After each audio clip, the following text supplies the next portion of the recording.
Yooyaan malee yooyaan dhaggeeffattoota fi hordoftoota BBC Afaan Oromoo nageenyi badhaadha babaroo fafayyaa kun sagantaa BBC Afaan Oromoo kan stuudiyoo keenya Nairobi irraa isaan dhaqqabu maqaan kee Asli Galgalooti arraa keessummaa qabanee sanii dhiyaannaa keessummaan keenya xiinxalaa siyaasaa Hojii Jawar Mohammed arraa stuudiyoo keenya keessatti wanti nurraa haasofnu haal siyaasaa Itoophiyaa keessa jirtu hiree siyaasa Oromoo fi garfuul duraatti inni maan qabatee Oromoof dhiyaata yookiin siyaasaan isaa maan keessa jirtee ka jedhirra an Asli Galgalooti waayilkiyya ammayyuu waliin jira ammayyuu Ayya ulfaadhu Asli anaaf si waliin taanee Jawar Mohammed wajjin turtii taasifna dhimmoota akkuma immoo dhimma siyaasa Itoophiyaa akkasumas immoo kan Oromiyaa fi kan naannichaa dabalatee dhimmoota garaagaraa irratti kan gaafannu Jawar Mohammed bagaan dhufte. Baga nagaa walitti deebine ittiin goggaa jaamu torba dura dhugaa dhufee ture. Tuuneetiin natti fakkaata. Anis dulloomee sanis babal'attanii baay'atanii na eedan. Galatooma isanillee hordoftoota Facebook irratti gaafii keessan akkuma argine isanillee gaafii san ergitan isanii dubbisna. Kaan ammoo akkuma sagantaan keenya deemuun isanillee gaafii keessan ergachuu dandeettanii. Jawar yoo gaafii keenya jalqabne ati nam siyaasaa beekamaa Itoophiyaa keessa addunyaa keessallee guddoo beekamu waggaa 3 dura eegimanidhaatii baatamoo guddum callifte. Afuur baafachuuf moo maanta dhalate? Nandulloomere. Kuma yeroo adda addaatti jetti yeroo mana dhaabootti biisu rakkoo hamaa keessa turte. Mana hidhaas taa'ee waan yaadaa tureef yoo bahe maaliin godha kan jedhu mari'achaa turre baqqalaa wajjinis. Kanaaf yeroo san lolli Tigraay reefu xiqqoo hara galfata. Oromiyaa keessas lola hamaa ture. Namoonni akka keenyaa baanee dubbachuun ibidda belbelaa jiru irratti boba'aa dabaluu waan ta'eef callisuudhaan duyda duuban haala nageenya irratti qaamota walolaa jiran dhiibbaa gochuudhaan amansiisuudhaan akkasumas hawaasa addunyaa gama dippiloomaasiitiin tumsa godhanii biyyattii gara nagaatti deebisuudhaaf callisuudhaan duubaan yaalii godhuu wayya yaada Jawarraa hin callise. Garuu dhiyeen kana deebistee haasa'uu jalqabde. Jalqabgaaf mana hidhaati baate wanti ati barreessitu illee jidduu dhaabbattee akka waan gartee nama araarsu akka miidiyaa isaa turte amma immoo dhiyeen kana baatee mootummaa kallattiin qeeqaa jirte. Maaltu jijjiirama? Kun siin jee biyya sanitti ajandaan guddaan kan ta'uu qabu nagaa. Waggoota lama walakkaa dabaraniif afaaniin haa callisu barreessuuf dubbachuu adiisu malee hirmaannaa cimaan godhaa ture. Oromiyaa keessattis naannolee biraa keessattis araarri akka dhufuuf qaamota mootummaas kallattiidhaan qunnamaa humnoota dippiloomaasii biyya sana irratti dhiibbaa qabaachuu danda'an kan gama lixaa jiranis kan gama bahaa jiranis baha jiddu galeessaa jiranis biyyoota adda addaa keessa deemuudhaan hogganoota biyyoota arguudhaan qaamota dippiloomaasii arguudhaan hunduu gama isaaniitiin dhiibbaa akka godhu tumsa barbaachisaa akka nu godhu irratti hojjechaan ture. Dhiyeenya egaa Pretooriyaa irratti uummata Tigraay fi federaala booda araarri godhame booda hamma tokko abdiin ture. Amma garuu dhiyeenya kana wanneen argaa jiru gama nagaatti deebi'uudhaaf fedhiin akka hin jirre yeroo bitachuudhaaf malee rakkoo biyyattii marii araaraa dhugaatiin political settlement jennu saniin gara araara dhugaatti ce'uudhaaf fedhiin jiru guyyaarraa gara guyyaatti hir'achaa deemuu isaatiin arge. Kanaaf mootummaa sossoobuudhaan kadhachuudhaan amansiisuudhaan gama dirree nagaatti deemuun akka hin danda'amne waan hin waddeef gama hundaan dhiibbaa irratti godhu pireeshar irratti godhu origin barbaachisaa ta'e waan natti mul'ateef ana qofa osoo hin ta'in warri dhageettii qabnu hundumtuu nagaa kana buusuudhaaf dirqama guddaa kan qabu gahee guddaa kan qabu kan rincicaa jirus mootummaa waan ta'eef mootummaa irratti dhiibbaa godhuun barbaachisaa jedhee waan yaadeef gara sana deebi'e. Kanuma wal qabate tarii bakka amma jiru Naayiroobiidha. BBC Naayiroobii Keeniyaadha jira. Jireenyi keessa erga yeroo dhiyootes Keeniyaa ta'eera. Maalii fi amma dhaggeeffattoonni keenya kana nu gaafadha jedhanii irra deddeebiidhaan nu barreessu. Jireenya baqaara jirta amaaf Keeniyaa filattee kana dura Itoophiyaa seentu reeffa kiyya qofatu baa Itoophiyaadha jettee turte. Ana mallee jiraatuma Itoophiyaati. Itoophiyaan jiraadha garuu Keeniyaa irraa hin hojjedha. Keeniyaan biyya bareedduudha. Biyya hojiin baay'ee irratti godhamuu danda'u. Jiddugala dippiloomaasii naannoo kanaa taatee Finfinnee dursitee deemaa jirti. Hojiin kiyya immoo hojii kanaa waan hojiin dhuunfaa kiyya hojii hariiroo addunyaatiin international relation wal qabatu waan ta'eef Finfinnee caalaa asitti sochiin irra mijata. Kanaaf as jira malee baqadheetti miti. Yeroo yeroon ji'aan akkas Finfinnee deddeebi'a maatiin kiyya jiru malee baqadheetti miti. Kana dubboo Baqqala Garbaan nageenya kiyyaaf na yaadda jedhanii Ameerikaa dhaqanii gasii galtummaa gaafachuu isaanii ifa godhaniiru. Tarii rakkoo yaaddoo nageenyaa qabdaati. Yaaddoo nageenyaa nama dulloome. Kana caalaa na hidhanii kana booda du'uma yoon du'es waan gaabbii guddaa irraan qabu. Sanii nageenyaas na galche. Dhugaadhaa akka inni dhaabayeen gaaf tokko gara irreecha hoggan deemu jeequmsa guddaa uumanii ijoolleen eegdus gara waggaa tokko hidhan. San booda waahillan paartii keessa wajjin jirruuf manguddoota biyyaanis mari'annee biyya san keessatti yaaliin gaafsan godhan deebisanii jeequmsa galchuudhaaf. Akkuma isin jee yeroo hidhaa bahetti sababa kiyyaan rakkoon tokkollee rakkoon biyya sanitti akka deebi'u hin barbaanne. Kanaaf gama Naayiroobii socho'uun hojii kiyyaafillee akka irra wayyaa asin sosocho'ee namoota arguu hin danda'a. Finfinneetti sosocho'ee nama arguun baay'ee ulfaataa ture. Kanaaf hojii kiyyaaf akkasumas immoo sababa kiyyaan rakkoon biraa kan uumamne jechuun fin biyya kana filadhe jechuudha. Gam siyaasa yoo deebinee wanni ati reef wanni dubbachuu jalqabee fi dhiibbaa siyaasaa uumuu fi rakkoon Oromiyaa keessa jirtu mootummaan fakkeessuu malee marii araara kana fedhii isaa buusuu akka hin qabne dubbatte. Fakkeenyaaf Oromiyaa keessatti rakkoon guddoon jirtu mootummaa fi waraana bilisummaa Oromoo jidduutti. Dhiyen kan kati barreessitee ka fedhii hin qabne mootummaa malee waraana bilisummaa Oromootiin iti jette. Qabii kun lamaan akka waliin dhageen akka daariin buune maaltu danqa? Garaagarummaa qaban turani. Marsaalee lamaan Tanzaaniyaatti godhamee hordofan ture. Qaaman akka namni jedhu achiin turre garuu haala mijeessuu keessatti keessan ture. Wal shakkii fi wal hubannaa dhabuun gamalachuun jira. Dhiheenya kana garuu marsaa sadaffaa akka godhamuuf yaaliin dippiloomaatota bal'aan godhamaa ture. Yaalii san kan dide waraana bilisummaa Oromooti miti. Kun mootummaadha. Sobuun hin barbaachisu jechuudha. Dhugaadha sossobnee maal goonee araarsuudhaaf yaalama. Yeroo ammaa garuu hin barbaachisu waraanaan cabsinaa gariin harka kennee nutti galaa jira. Kan ni cabsina jedhee kan marii araaraa hin barbaadu jedhee mootummaa Itoophiyaati. Kun waan dhoofamuu qabu miti jechuudha. Maaliif irra qaqqabaa yoo deemnu taate fafakkeessan akkasii sun inumaa humna itti horaa dhokachaa akka deeman godhaa jira. Kana saaxilu san qofa osoo hin ta'in naannoo Amaaraatti illee humnoonni naannoo Amaaraa araaraaf qophii qabnaa jedhan. Ani yaadattan barreesseen ture humnoonni naannoo Amaaraa araaraaf qophii ta'uu qabu jennee dhiibbaa yeroo goonutti dippiloomaatonni dhaqanii yeroo gaafatan toleedha isaan. Kan duuba deebi'ee chirichaaruudhaan tokko tokko wajjin tokko tokkoon keessaa bitachuu barbaadu ka araara dhugaadhaatiif gattaa'uun barbaade mootummaadha. Mootummaan amma jiru waan barbaadu maal seete? Lola kan Oromiyaattis, Amaaraattis, Tigreettis ka uumamuu dura garaagarummaa siyaasattu gara qawweetti nama geesse. Qawween uummata keessaa baatee nageenya akka uumamuu kan barbaadamu taate sababni ijoon sababni bu'uura lolatti nu geesse suni furamuu qaba. Mootummaan kana furuun barbaadu. Mootummaan maal barbaada? Cinaadha fangoo kennee, cinaadha mallaqa kennee, kaan sossobee, kaan dirqisiisee harka kennisiisuu barbaada malee gadi taa'ee marii araaraa gochuun barbaadu. Kun immoo gaaf tokko Jawar galfachuu danda'a, gaaf tokko ammayyuu galfachuu danda'a, gaaf kana aslii galfachuu danda'a. Garuu lola biyyattiif sababa kan ta'e rakkoo siyaasaa furuudhaaf mootummaan ammatti fedhii hin qabu jechuudha. Garuu uummanni galuu jira, waraanni garuu jira akka gabaas garaagaraa irratti arginutti godinoota garaagaraa irraa waraanni bilisummaa Oromoo galuu jira jedhanii gabaasanii kunin jijjiirama fiduu danda'a nageenya Oromiyaa keessatti fakkeenyaaf naga buusuu danda'a. Waan tokko ifa ta'uu qaba. Ani Oromiyaa keessatti Itoophiyaa keessatti namni tokko qawwee qabatee bosona keessatti akka hin barbaadu. Osoo hunduu galeen barbaada.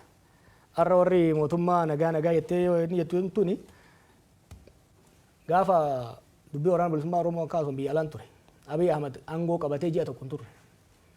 Gaafa marroon waraana qabatee Eertiraarraa naannoo Wallaggaa galu ijoollee 30 qofa isa bira jira. Gaafa Abiy aangoo qabatu jechuudha. Gaafa sanirraa kaanee yeroo waannu maal jechaa turan? Torban lamatti daaraa goonaa jedhan. Yeroo 20 torban lamatti daaraa goonaa jedhanitti duula godhan. Akka waan ibiddaatitti bal'ataa Oromiyaa wal ga'ee jechuudha.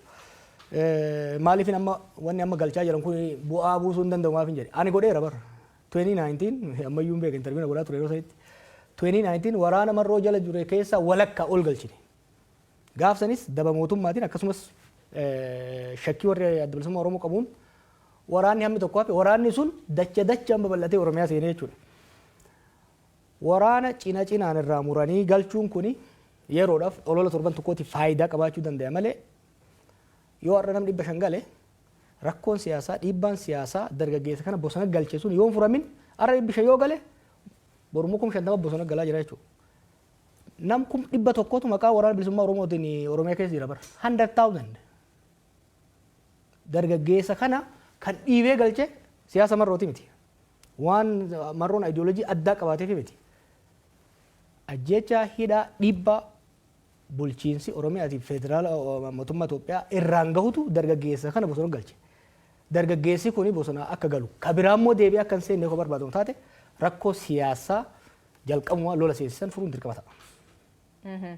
Akkuma jette duraanatilee yaalti barkum lamaaf 19 gaafa sammuu bu'an buufne warri deebi'ee deebi'ee bosonaa deebi'i kan hin hidhamanii kan hin ajjeefamanii gabaas jedhutu jira kaamma kanaaf ka gaafas maaltu ati godha warra galuu jiruu fi ka gaafas gale. I think Einstein na fakkaate waan wal fakkaatu irra deebi'anii tolchanii bu'aa addaa eeguun maraatuudha jedhan barsan yaalii goone hin taane. Ammallee wal dhibbee ijoollee jidduu jiruun saba adda addaatiin ijoolleen galaa jirti. Gaariidha kun. Ani kun barreessetti ijoolleen amma galan kun dura wal lolaniiti. Murnoota adda ba'an. Murnoota adda ba'anii Oromiyaa keessatti lola godhanii nama keenyas rakkisuurra ofiifillee dhiiga ol dhiisuurra galuun isaanii waan gaarii jeetiin amana. Garuu rakkoo Oromiyaa keessa lola Oromiyaa keessaa kanaaf furmaata ta'uu hin danda'u. Rakkoo kana kan uume wal dhibdee adda bilisummaa Oromootii fi OPDO yookiin immoo OPP jedhan jidduutti uumame tokko. Lammaffaa murtii Abiy Ahmad abbaa irree ta'uudhaaf jecha dirree siyaasaa biyyattii dhiphiseetu kanatti nu fidee jechuudha. Kanaaf dirree siyaasaa bal'isuu marii araaraa wal amantaa humnoota siyaasaa jidduutti. Abbaa OPDO jidduu qofa miti. Murnoota Amaaraa wajjinis, murnoota Tigraay wajjinis rakkoolee siyaasaa mariidhaan political bargain godhanii yoo kan furiin taate kaarra bosona jiru yoo gale borummoo kala dachaadhaan galaa jechuudha. Remember abaa'oo kan hoogganaa ture Daawud Ibsaatii fi Abdii Raggaasaati. Daawud Ibsaa siyaasaa hooggana. Abdii Raggaasaa ajajaa waraanaa ture. Isaan Finfinnee galan warri shakkite ijoolleen hammi tokko bosona galte jechuudha. Har'a osoo marroonuu galee Oromiyaa keessatti nageenyi bu'uu hin danda'u hamma wal dhibdeen siyaasaa bosona nama galchituun adda furmaatan argatanitti. Jawar wal dhibdeen siyaasaa kun ni dhiifama ammayyuu akkamiin furamuu danda'a fakkeenyaaf gaaf biyya galtanii wanni ijaartanii turtanii baqaan isaa gaaddis hooggansa Oromoo jettanii ijaartan paartiilee ka bulchurraa paartiilee mormituurraa jaarrolee ijaartanii walitti fiddan kaayyoon isaa maal ture maafi baay'ee fi galmaan ga'uu dadhabe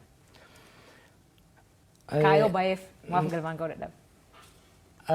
Maaltu jira fakkaate akka nuti yaada turree fi akka itti abiifaa yaada turan gargar ture. Nui sirni abbaa irree EPRDF dadhabee kufe qabsoo uummataatiin kufe warri jijjiirama hoggannee gara fuulduraa dhufes nu warri jijjiirama finnesi amma booda walii tumsine wal hubanne walii obsine biyya gara dimokiraasii ceesa hawwii jedhu qabna turre hawwii saniin deemaa turre isaan garuu karoora biraa qabaachaa turan ifa ture jalqabuma warraa jechuudha mormaan ture koo beektu adadaan isaan irree abbaa irrummaa cimsachaa deeman nummoo yaalii irree isaanii san hamma tokko dhiibbaa irra goonee daandii yookiin daandii baaburaa gara dimokiraasii geessuurraa akka hin baaneef shaakalaa turre jechuudha. Deemnee ka yaalle sunis wanni hin ta'iniif maali nu gaman harkifne isaan gaman harkisanii gaaddisnillee bifa saniin laamsha'uu danda'e. Kanaaf rakkoon kana ture. Asirratti xiyyeeffatamaa waa dabaluudhaa fi warri mootummaa maal jedhu akkuma nuti dhufnee aangoo qabanneeni mormii mataan isaa ta'u gargaarsa biraatiin isaa ta'u paartiilee mormituu waggoota dheeraa falmaa waan turree fi amma carraan keenya aangoo nuti dabarsituu qabdu jedhanii aangoo irratti hodhabneedha. Kanatti paartiilee mormituu irra deddeebiidhaan qeequ. Maal deebiin kee? Aangoo nuti wayyaan irraa fuudhee harka isaan kaa'e. Osoo barbaanne aangoo maal argatu? Dhugaa yoo dubbannu taate jiru Daawud jira Leencoo jira yoo barbaade Abiy waggaa 20 haa bulchu. Garuu tokko gaafiin uummataa akka deebi'u.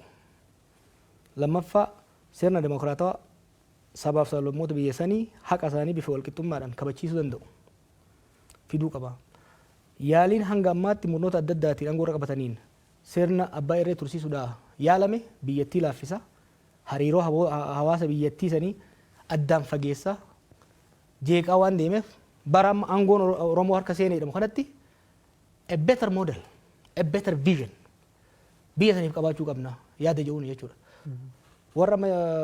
Warra gaafsa isaan gargaaree dhiisi warri isaan irraa shakkii qabaachaa ture.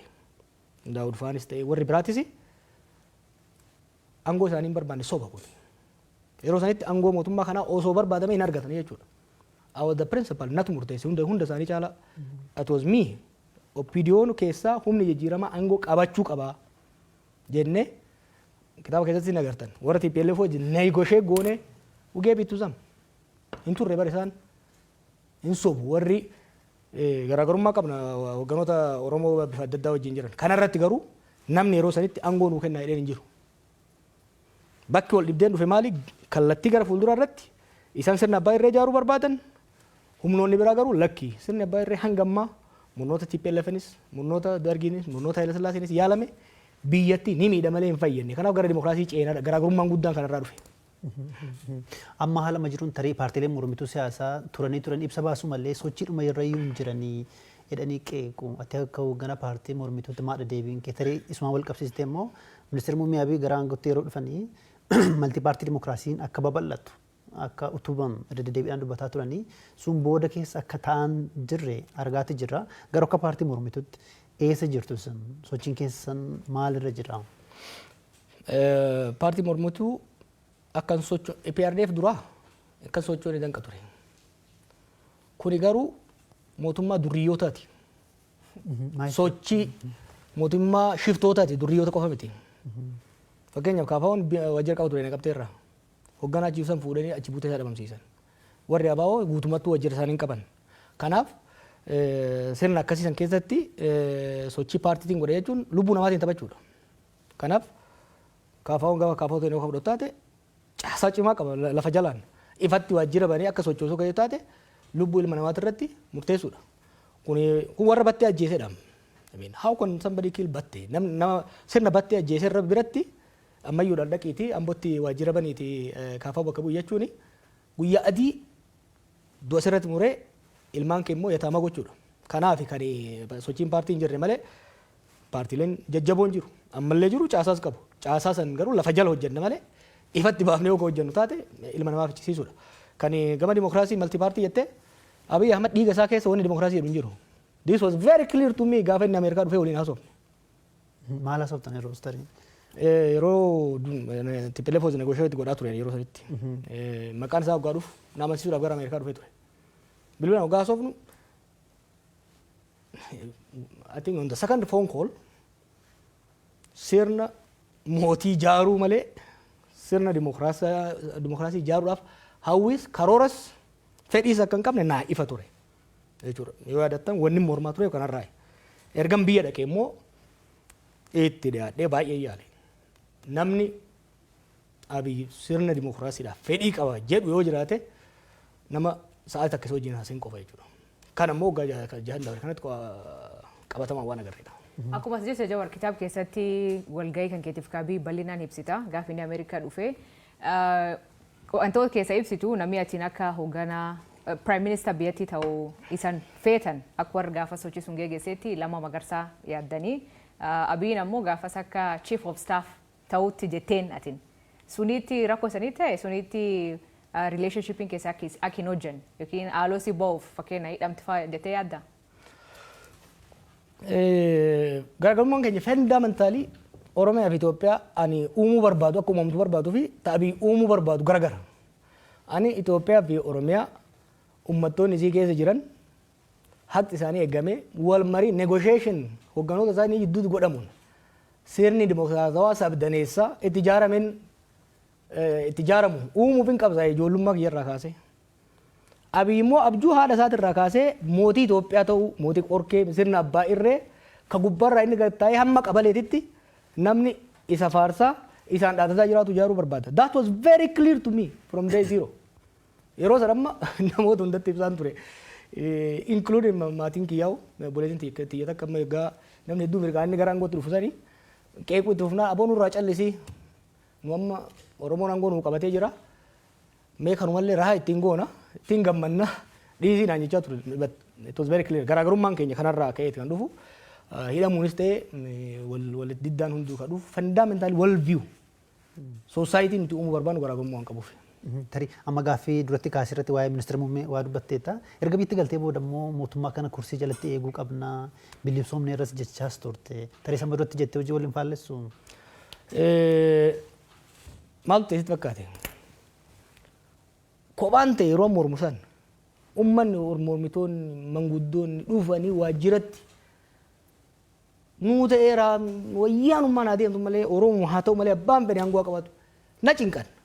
Ufii shakke beekta inni naaftee ufii fangoo barbaadde ufii akkuni dhiiroo yoo sirba mammaasa Oromoo tokko jira beekta umarii sirba na fakkaate 11 ta'anii hojiin manaa bayanii 10 garana godhee tokko godhee eenyuun maraatee isaan beekamu ufii shakke I said maybe I'm wrong maybe waan hin agarree gurbaa kanarratti uummanni argaa jira. So let me give it. Jiru warri amma kana waliin haasofnee murteessine. Let me give it a try. Akkasii okay. Yoo adattan gaafa inni aangoo qabate boleessi aangoo qabattee mi'aayee wanta dabarte amma dandeenyu walaa gargaaru. I decided okay gufuu ta'uu hin danda'u. Waan hin beeku hojjennoo kiyya kun jiru ta'e hamma danda'een haa tumsu. Yaada yoo inni biyya gale waggaa tokko oliif day and night gargaaraan ture karaa deebisuudhaaf hammama yaalaa deebiin garuu milkaa'uu hin dandeenye. Kanaaf nan rakkadhe gaafas I have to try something. Saniif inni jedhe. Asilitti dabarsuu kun dura akkanuma siyaasa tokkotti Itoophiyaa bulchuuf yaada qabdaa? Yoo jara kanarra hafte. Dhugaan siin jaa. Maal jechuu? Anaalojii makiinaan jiru tokko jira beektaa? Akka jarri kun amma itti deemuun yoo rabbi nu gargaare malee biyyi tuni biyya turtuu biyya hiddisii gaffagaattuu taate beektaa uummanni biyya sanii garaarsi nyaata. Uummata miskiina beektaa ummata fayyaales wallahi ummata nagayaati beektaa.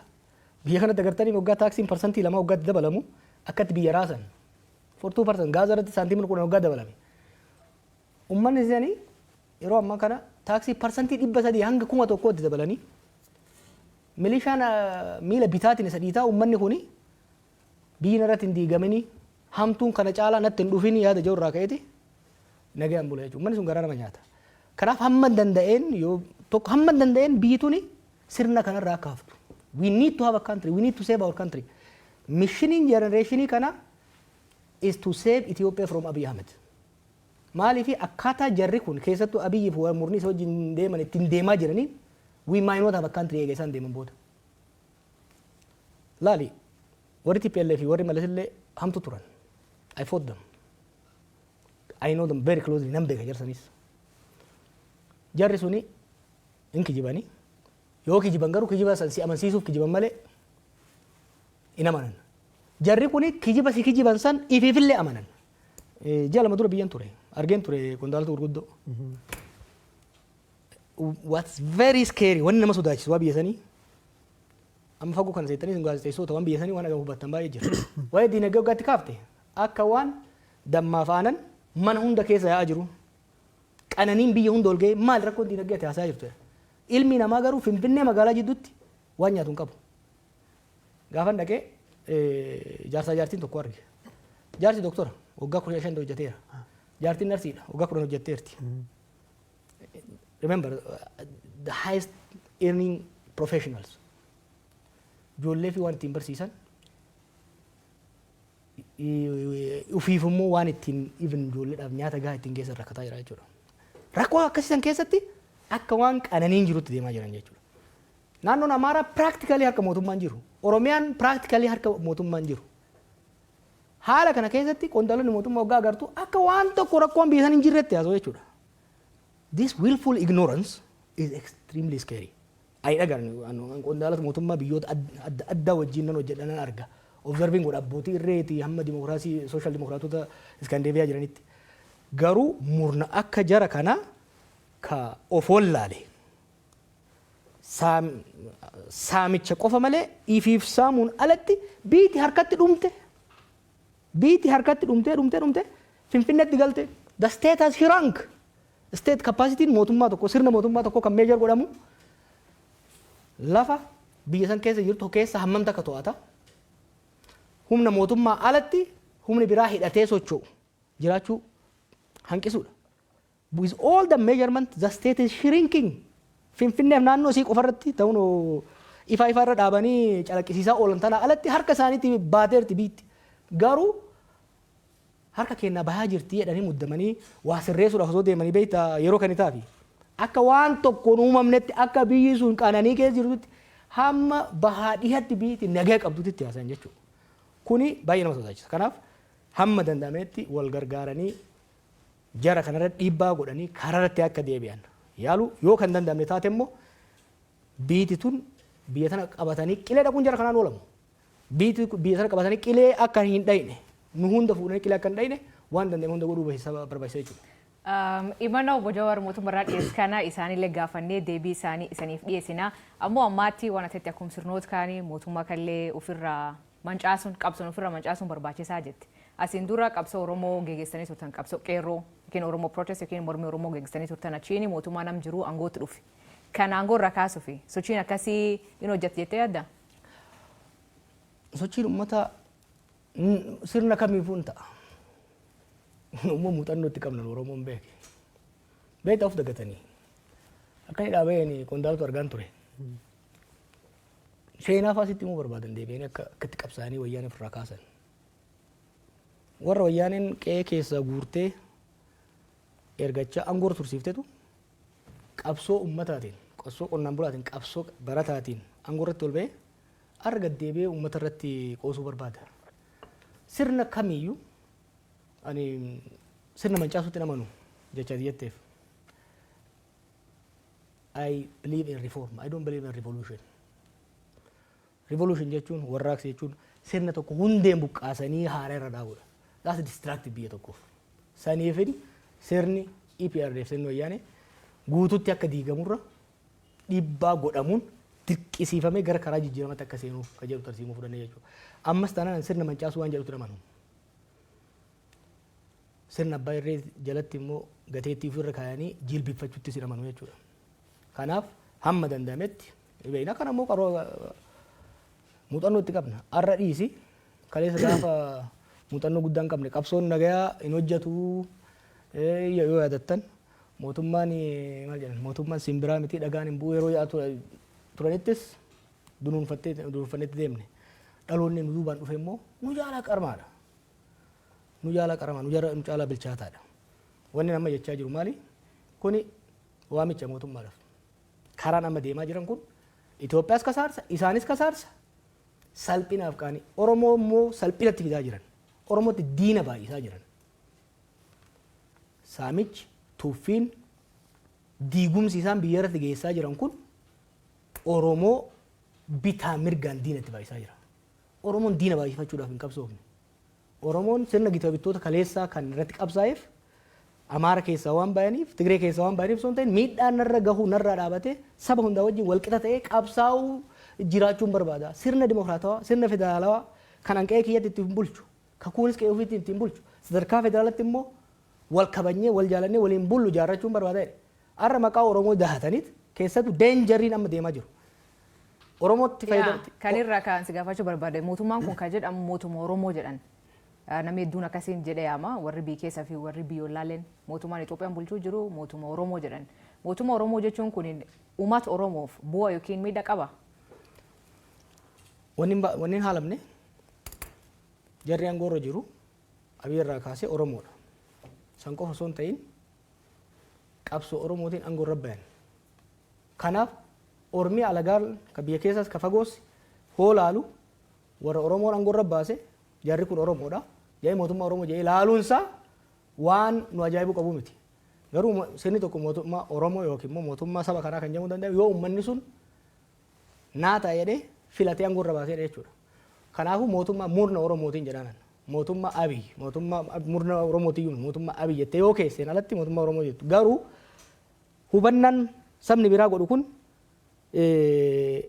humna lama jira mootummaa Oromoo kana ka oofu. Tokko warra Oromoo amalee cabsuu barbaadan, Oromoo qaanyessuu barbaadan, warra Oromoo mataa qabsiisuu barbaadan ture, warra taranyaa hidhee deemuu barbaadu.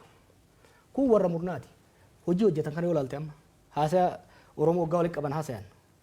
Akka waan Oromoo fayyadanitti, akka waan Oromoon faayidaa addaa qabutti dhiyeessu oromummaa mootummaa kun. Kuni Oromoodhaaf rakkoo guddaa uumuu danda'a. Maaliif xuriin sirnichaa sabarratti dhufuu danda'a jechuudha. Kanaaf uummanni keenya of eeggannoo guddaadhaan itti deemuu danda'uu qaba. Uummanni keenya dirqama guddaa qaba jechuudha. Laal kaleessa gateettii Oromootiin aangootti bayan. Egaa aangootti bayatan booda humnoota Amaaraa maqaa Itoophiyaatiin faarsaa sobaa uf jala diriirsanitti humnoota siyaasaa Oromootii fi humnoota siyaasaa Tigraay rukutan. Amma immoo waggaa humnoota Tigraay wajjin nagaa buusanii humnoota Amaaraatiin wal lolan Oromoo jalatti dahatanitti maqaa Oromootiin of dhoksaa of haguuganii Amaaraa cabsuu barbaadan. Humnoota siyaasaa Amaaraa wajjin garaagarummaa yeroo dheeraa qabna. Mootonni isaan keessaa bayan miidhaa guddaa saba keenya irraan gahan. Nuyi garuu Amaararraa haaloo ba'uu irraa hajaan qabna. Nuti Amaaraa wajjin daangaa bal'aa waliin qabna. hariiroo yeroo dheeraa waliin qabna. Garaagarummaa qabnu falmiidhaan furanna. Garuu sirna abbaa irree tokko bira dhaabannee Amaara cabsu, Tigree cabsu waan jedhu hin qabnu jechuudha. Itoophiyaan kaleessa maal jechaa turre? Itoophiyaan Oromoodhaaf hin taane namuufuu hin taatu jechaa turre gaafa qabsoofne. Har'a immoo Itoophiyaan Amaaraan hin taane Oromoodhaaf hin taatu. Itoophiyaan Tigreedhaaf hin taane Oromoodhaaf hin taatu. Itoophiyaan Oromoodhaaf taatu ka isaafis nagaa kennitu, ka haqa isaa eeyyitu, ka Amaaraafis haqa isaa eeyyitu, Amaaraafis nagaa eeysiftu. Takkan Tigreefis taatu, kan Somaaleefis taatutu barbaanna nuti. Nuti maqaa keenyaan maqaa Oromootiin abbaan fedhe ol ba'ee saba biraa akka cunqursu barbaadu. Maaliif nutu akkas ta'aa ture kaleessa? Kalee murni Amaara keessaa ba'e Amaara keessa dahatee maqaa Itoophiyaatiin uummata keenya cafaqaa ture. Waggoota 27 murni Tigraay keessaa ba'e maqaa Tigraayin saba keenya cafaqaa ture. Har'a immoo madaan nurra gahe maddaa saba biraatti irra gahuun hin hayyamnu jechuudha. Kan dura dhaabachuu qabna. Maaliif kana yoo callifne rakkoo uummata Tigraay irra gahe hubachuun barbaachisaadha. Boru gaafa sirni kun kufu waliin akka hin kufne. Garee Alawaayitii jedhamu jira Siiriyaa keessa. Waggaa 50 wayiif maatiin Alasad isaaniin of marsee maqaa isaaniitiin uummata saba bal'aa biyyattii cunqursaa ture. Har'a yeroo isaan kufan uummanni sun rakkina hamaaf saaxilame jechuudha. Kanaaf Oromoon sirni kun gaafa kufu maqaa isaa nyaatee akka hin kufne of eeggannoo guddaa godhuu qaba jechuudha. Amma filannoo biyyaalessaa waggaa dhufu taasifama jedhamee eegama. Ni hirmaatta akka paartiitti jechuu kiyya. Achiin nu haa gahu. Inuma keenya jedhee haa gahu. Filannoo kana dura irratti paartiin ati keessa miseensa turte boykoot godhee kun hin hirmaanne. Tarii filannoo ta'an irratti amma ilaalcha siyaasaa baay'ee dhiyeessaa jirta. Erga mana hidhaatii baatee booda immoo tasgabbooftee gidduu dhaabattee dubbataa turte. Egaa dhiyootti immoo mootummaa baay'ee qeeqaa jirta. Akka kana dura yeroo aktiivizummaa yookiin immoo ala teessee mootummaa qeeqaa turte sana fakkaata ilaalchi kee gaafa ilaalee jedhu. Tarii filannoo dhufu irratti hirmaachuun kee hagam mirkana yaada akkasii qabdaa? Kun si jee achiin nu haa gahu maaliif si jee si fakkaate. Haala qabataa amma Itoophiyaa keessa jiruun filannoo godhuu hin danda'amu. Dachiin biyyattii parsantii 70 ol harka to'annaa mootummaa jala hin jiru jechuudha. Filannoo gaggeessuu hin danda'u. Xaa'oo bara mootummaan fidee riphee loltoota uummata araabsaa. Torban dabre kan naannoo Amaaraa keessa konkolaataan takka socho'an turre. You cannot have an election where the state does not have a control over the physical space. Waan kana bara waan amma sitti mukana I was telling them goota lamaan dabre kana haa callisu malee miidiyaarraa qondaalota kan waraanaas kan siviilis you are losing it biyyittii isin harkatti shunquyxee harka ganaa keessanitti. Abiy Ahmed Shimallisi Adaanechii fi namichi Amaaraa suni they are co-mayors of Addis Ababa. Addis Ababa qofa waliin bulchan Finfinnee qofa waliin bulchaa jiran beeki. The rest of the country is not in their control. Haala akkasii keessatti waa'ee filannoo dubbachuun rakkisaadha. Maaliif filannoon tokko legitimacy qabaachuu kan danda'u yoo xiqqaate constituency bakka namni irraa filamu 2/3 keessatti filannoon gaggeeffamuu danda'uu qaba jechuudha. Haala ammaatiin parsantii 30 keessattuu filannoo gaggeessuu hin danda'amu. Oromiyaa fi Amaara keessatti particularly increasingly South keessattis jechuudha. Kanaaf priority Itoophiyaa ammatti filannoo miti. Ana waa'ee filannoo kaasaa ture waa'ee dimokiraasii waa'ee kan advocate godhaa ture ana miti. Maal jedha Oromoo gama maaku mataa jirutti sabbata maran. Yookiin maal jettanii warri Booranaa ka maran kan ruufa maranii. Ruufa maran. Yoo mataan hin jirre ruufa maran. Itoophiyaa mootummaan harka hin qabne keessatti filannoo gaggeessuun hin danda'amu. So first thing first we need to restore peace. Akkamii fiduu danda'u keessumaa fakkeenyaaf naannoo Oromiyaa keessa walitti bu'iinsi jira waggaa 5 deemaa jira erga mootummaan humnoota federaalaallee bobbaasee waggaa 6 ta'eera naannoo Amaaraa keessas immoo erga waraanni Tigraay keessa dhumee booda deebi'ee hammaateera. Rakkoowwan walitti bu'iinsawwan naannolee lamaan keessa jiran keessaa kamtu furuuf cimaadha akkaminis immoo furamuu danda'a walitti bu'iinsawwan Itoophiyaa keessa jiran kun wantoonni ijoo hojjetamuu qaban maal akka nama siyaasa tokkotti tokko lama sadeetti wanni itti hirreessuu dandeessu. Furuudhaaf fedhiin jiraannan furuudhaaf laafaadha. Akkamiin? Biitti sun carraa guddaa qabdi. Tokkoffaa namni lola ifatee jira. Maaliif lola ifatee fakkaate? Itoophiyaan lola keessa turteerti erguma uumamte irraa kaasee.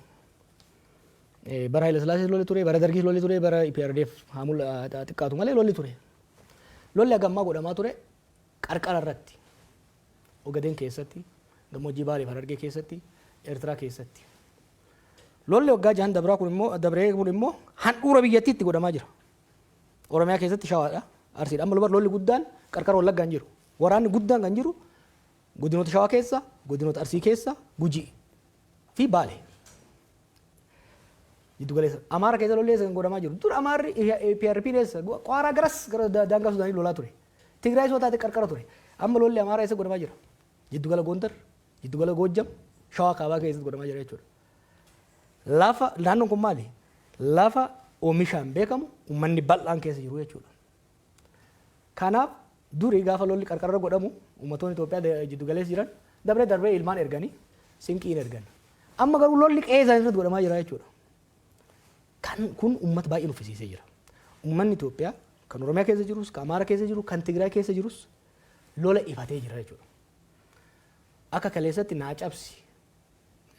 Uummanni Itoophiyaa keessatti maraatu saayikoosisii ture from 2019 to 2022. Amma sun fayyee namni amma araara barbaada uummanni akka uummataatti. Lammaffaa riphee loltoonnis bifa yaadan saniin deemuu akka hin dandeenye hubatanii jiran. Kabiraa hawaasni addunyaa biyyoonni ollaa keenyaas ta'e kan fagoo jiran biiti tun addaan faca'uu heddii jedhanii sodaa guddaa keessa jiran waan jiraniif bifa danda'ame hundaan tumsa nuu gochuudhaaf araarri akka dhufu tumsa nuu gochuudhaaf qophiidha. An kana waanin kallattiidhaan beekuuf dubbachuu hin danda'a jechuudha. Kanaaf biyya keessatti there is a peace market uummata jidduu. Biyya alaatti deeggarsa cimaa argachuu dandeenya araara fiduudhaaf. Maaliif biyyi Itoophiyaa jedhamtu kun akka facaatu kan barbaadu hin jiru. Ollaadhaa Keeniyaan hin barbaaddu, ollaadhaa kuun hin barbaadan naannoo kanatti Sudaan jigdeetti, Somaaliyaa rakkoo qabdi, Itoophiyaan naannoon kun hundi hin diigamaa jechuudha. Saba kanaaf biyyoonni ollaatis nageenya akka dhufu barbaadan. Even biyyoonni Arabaa kassafaman kun yeroo baay'ee lola gargaaran. Haa ta'u malee wanni isaan Itoophiyaa irraa qaban food production nyaata. Yoo biyya isaas gabbooftee qonni kan qotamuu danda'u. Kanaaf biyyoonni Arabaatis yoo taate biyyoonni bahaa dhihaatis yoo kan taatu taate nagaa akka finnu barbaadan. Nagaa kan hin barbaanne mootummaadha. Kan ammoo waan isaan mormuu fi miti waan inni itti dhiyaadhe irraa dhaga'e practically hojii isaan hojjetan guyyaa guyyaan hordofeef. Maaliif asirratti tarii waraana dhafee dhumoo wallaalummaatu kanatti oofe akka ilaalcha keetti. Beektaa aangoon maal si godha si fakkaate? Aangoon of tuulummaas duuma. Maaliif keessattuu sirna abbaa irree uumuu akka barbaaddu warra xiqqoo si xiixu dura warra si mormu ariita. Sanbooda warra gorsa atiin jaalanne si kennu ofirraa ariita. Sanbooda warra maqaa keetiin hadiraa dha'uuf itti marsita. Kanaafi informationii ati argattus kanuma si doongorsiisu kanuma si gowwoomsu qofa jechuudha. So maal ufa of tuulummaas duuma. Of tuulummaan immoo of wallaaluudha fida jechuudha. Ijoolleen teenya aangoo irra jirtu tuni of tuulummaa keessa dabartee of wallaaltee jirti. Biitti harkatti facaatee dhumtee jirti. Garuu isaan waggaa walgaan hunda kabajamoo muummicha halaqa jechuun alatti waggaan bira dhufan amma I'm sick of them amma ministeerota isaanii kana waggaan bira dhufanii namatan waggaa isa bira dhaqan kabajamoo muummicha jedhaniin odoo kana godhan biyya harka isaaniitti deemteetti maaliif nagaan barbaanne gaafa dura dubbiin abaa'oo ture eegaltu ijoolleen tun nama 200 geessu maal naan jedhan sitti fakkaate maaluma waa'ee abaa'oo kana cinqamtaati mallasuu bari maqaa abaa'oo sila Oromoo mormiin dhiisu mormiin aadaa isaa ta'eera ammallee jedhanii bar mormiin amma Oromoodhaaf aadaa ta'eera jarri kuni Oromoon tuni silaa nuuni mormuun ooltu mallas beeki maqaa abaa'ootiin fayyadameeti abaa'oo Oromoo nama rakkiftuunda kabalee hidhatti nagaa aangoorra ture nulleen silaa Oromoon nu mormuun dhiiftu maqaa maal isaan ka yaadanii marroon gidaamii ture jedhanii yaadan. They did not understand the transformative impact of the 2018 change. Jijjiirama statein aangoon north irraa south shift godhuun seismic shiftii san hubachuu hin dandeenye. Structural change dhufaa biyya sanitti akkasuma addunyaa irratti waan jijjiiramaa deemaa jiru kana hubanne beektee gaafsan. Amma maali? Amma waan baay'ee balleessanii jiran. Araaratti deemnee kan jennu taate nu harkaa diigamtu waan jedhu sodaatan aangoo dhabnaa inni rakkanna waan jedhan san keessa inni sodaarraa kan ka'e gara odhaatu deemaa jiran. Garuu namni asadirraa barachuu danda'udha qaba. Baay'ee bareeda. Dhaggeeffattoota keenya egaa tamsaasa kallattii BBC Afaan Oromoo irratti jirra. Keessumaan keenya nama siyaasaa Jawar Mohammed qeeqa akkasumas himannaa garaa garaa mootummaa irratti dhiyeessaa jira Jawar Mohammed. Namoota siyaasaa paartii biyya bulchuu yookiin mootummaa Itoophiyaa keessa jiran yoo dubbachuu barbaadan balballi keenya banaadha. as dhiyaatanii yaada isaanii biraan ga'uu danda'u isaan keessummeessuuf qophiidha. Gaaffii nutti ce'uu dandeenya. Achirratti qondaalli mootummaa fedhe dhufee na wajjin haasa'u mormuu barbaannan I'm ready. Asitti isin duratti anytime abbaan fedhe dhufee factually waan an jedhu kun sirrii miti. Diinagdeen Itoophiyaa kufaan jiru. Waraanni biyyattii akka reermaatti nyaatee gombisaan jiru. I am desperately trying to save my people. Ummanni kiyya seerni kun ummata kiyya qabatee qilee kan dha'ineef inni yaalaa jira. Diinummaan qabu jibbarraan qabu. Abbaan fedhe dhufnaan sibira taa'ee waliin haasa'uudhaan qophiidha. Baay'ee bareeda. Kaanini isanii guddum califtan warri hayyooti siyaasaa warri baratee warri paartii mormitoota namni hedduun itum quufna fakkaata akka biyyattiin itti bulfamaa jirtu garuu abdiin uummanni qabu amma marii biyyaalessaa kan in harkifatte guddoo turte amma immoo itti fuuftee jirti. Ati akka Jawariitti mariin biyyaalessaa kun maal milkeessa jettee yaadde? Rakkanne callifne bar ijoollee. Hin rakkanne bar. Hin rakkanne. Dhugaan rakkanne beeki. Yoo kufan maqaa kennan kufan.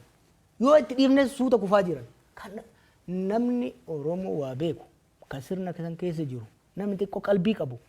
Ka haalli kuni isa yaaddeessine ka hirribeessan kun hin jiru. Ka gammadee carrase hin jiru. I can speak for most of my people. Kuni kan hubachuu barbaachisaadha. Waa'ee marii biyyaalessaa yaani marii biyyaalessaa kuni waan gaafa biyyatti dhufne yaadattanii gaafa road map barbaachisa ce'umsaaf. Gaafa jennu abii gadi ba'ee Jawar mirkaanee Facebook irra barreessaa isin immoo isa jala hojjanii jedhe. No, mirkaaneetii miti. I studied it. I studied transition. I spent my entire life. Jiruu kiyyaan irratti qorachaa ture. Gaafsa road map hin barbaachisu. Anis hin ceesa jedheet biyya qileetti galche. Warri waan marii biyyoolessaa kana 2018 akka dhufu barbaanne 2018 with evidence dokumentii inni itti kennine hin didan. Gaafa eega biitti daddabarte booda 2022 gadi hin baan. Okay. In turte garuu ammallee taatu bishaan kan jiga jalan boo'anii kanuma fee ol qabanii okay itti adeemnu sirnaan hojjedha. Mariin biyyoolessaa warra mariisisu gaafa filatan irraa kaasee warri mari'atu hedduu wal hubannoodhaan jaarsaa jaartii nu bare yoo wal lolan jaarsa lakkaayatan san irratti walii galanii malee abbammaan fedhe dhufee ka gara tokko jiru qofa dhufee araarsuu hin danda'u. Kanaa ta'u lammaffaa mariin kuni mariin biyyoolessaa yeroo lama ta'a. Tokko lolli akka hin dhufne hamqisuudhaaf. Lama eega lolli dhufe booda araara buusuudhaaf. Yeroo sanitti lolli ho'aan jira. Tigraay wajjin lolli godhamaa jira. Oromiyaa keessatti lolli godhamaa jira. Helaa jarana. Marii biyyoolessaa itti dhayina. Mee dura qawween sagaleen qawwee haa dhaabbatu. Nagaa haa buufnu. San booda mariidhaan biyya tana baraarraa karaatti deebifna jenneen. Kaafaa hundi kana jedhe paartiilee hundi kana jedhan. Didanii ogguma sana akkuma barbaadan cahanii jaaran. Paartiileen gaafsan keessa seenan illee amma keessattuu paartiileen gama Amaara irraa dhufan ka gaafsan isaa wajjin turan illee amma lolli ogaa eegalu keessa ganii jiru jechuudha. Amma bare Abiyyi matu daawwitii keessa taa'ee ofiin mari'ate yoo ka ta'u taate malee mariin biyyoolessaa jiraachuu hin danda'u. Mariin biyyoolessaa tokko biyya tokko keessa biyya tokkotti nagaa buusuudhaaf biyya tokkotti araara uummanni akka walitti fayyuu fiduudhaaf eegalliinsaa adeemsisaa barbaachisaadha. Amma akkuma ni dhaabeen warra komishiinaroota kan hunda yaamee mana kiyyatti nagaafatanii waliin haasofne ammallee hamma torban dabareetti waliin dubbadhaan ture. Mariin biyyoolessaa itti namana biyyaaf gaariidha. Garuu akkaataan itti eegalanii fi akkaataan amma ittiin deeman of sobaa jiranii. Of sobaas biyya jiigsaa jiranii. Mariin biyyoolessaa amma san qofaa miti. Waa baay'ee balleessan. Dhimmi daangaatii fi eenyummaa akka furamuuf komishinii daangaa fi eenyummaa maqaadhaaf jaaranii waggaa 3 lafarraa harkisanii odoo akka hin hojjetin diigame. Marii araara biyyoolessaa jedhamu tokko ture komishinii araara biyyoolessaa waggaa ture malee ni meeqatti ba'e odoo bu'aan buusin. Komishiniin kun amma jiru kun illee waan takka qofa godhee deema. Sirna jiru sirna pirezidantii godha. Abiyyiin pirezidantii ta'a. Mootii ta'a. Haguma kana very short sighted. This is not Oromo don't deserve this. Ethiopia don't deserve this kind of leadership. Nuti ummata guddaadha bar. Ummata gadaatu fi jenna bar. Biyya keenyaaf sabaaf sablammii biyya keenya jiruuf waan gaarii dabarsuu qabna malee soba ummata dabarsine saalfiif salphina ummata keenya dabarsuu hin qabnu jechuudha. Nama uumat beta yoo isan uumat keessaniif obaatanii Itoophiyaa guutuuf bahuu dandeettan. Garuu an fakkeenyaaf kitaaba kan keessatti waan ati uummanni tokko rooroo fi cuqursa jala bahuu fi waliin qabsaa'uu barbaachisaa jetti. Garuu amma uummata Oromoo keessatti wal qoodinsi guddaa jira. Uummata keessatti paartiilee siyaasaa keessatti hoggansa keessatti wal qoodinsi akka malee mul'ata. Isan akka uummataatti akka warra Oromoon of duraan laaltutti. Oromoon isantu jijjiir fidaa itti isan laalti mitire isanuu waliin dhageettan walii galuu dadhabdan wal shakkii jira. Akka malee hoggansa Oromoo jidduutti kun maaf uumama? Uummanni Oromoo uummata qoqqoodamaa miti. Gaafa biyya alaa bahu waan akkanaa ture. Jas hoggan abaaboo jidduutti garaagarummaan waan tureef Oromoontu waliin galtu waliin taatu noo. Naannoo kanatti uummanni akka Oromoo bilchina siyaasaa qabu. Hubannaa siyaasaa qabu hin jiru. Hin callisa malee. Osoo Oromoon kun tokkummaa qabaachuu baate ka'ee warra taankii baankii harkaa qabu paartii sirna cimaa Afrikaa keessatti tokkoffaa jedhame ka waggaa 50 bubbeen fedhan sochoosu jedhu waggaa 4 keessa firfirseen jilbiifachiisu ture. Warri Oromoon tokkummaan qabu jedhu warra Oromoon beeyne jechuudha. I know my people. Uummanni Oromoo tokkummaa qaba. Namoonni siyaasaa hoo? Har'a garuu uummanni Oromoo dirqama ofii qofa osoo hin ta'in dirqama sirna kana jijjiiree sirreessee karatti deebisee Itoophiyaaf saboota ishillee baraaruudhaan qaba jechuudha. Hoggansa keessas yoo kan taate hoggansa keessa garaagarummaan lama qofa jira Oromoo keessa. Warra sirna abbaa irree jala hiriirree biyya saamnaa jedhee Oromoo fi Itoophiyaa salphisaa jiruu fi warra sirna san diduu jidduudha garaagarummaan jiru. Bulchiinsa ministeera muummee Abiy bulchiinsa abbaa irree jettee ibsite amma akkasii ilaalchi akkasii. Abbaa irree laamshoftu anokrasii. Anokrasii jechuun sirni abbaa irree tokko cimaa yoo ta'e autokrasii kan jennuuni dikteetarri jira gubbarra hamma gadiititti to'annaa cibaa cunqursee uummata kan bulchu ka olaantummaan sirna sanii jiru kan nageenya gamma dhumaatti jiru mormitoonni caccabanii daaromanii the state olaantummaan total monopoly over means of violence kan qabdu sirna abbaa irree autokrasii jechuun jennaan jechuudha. Anokrasii tana sirna abbaa irree yartuun jedhan maaliifi qaama lafaa biyyattii san keessaa kan to'annoo sirnichaa jiru baay'ee xiqqaadha. Diinagdeen baay'ee laamshaadha.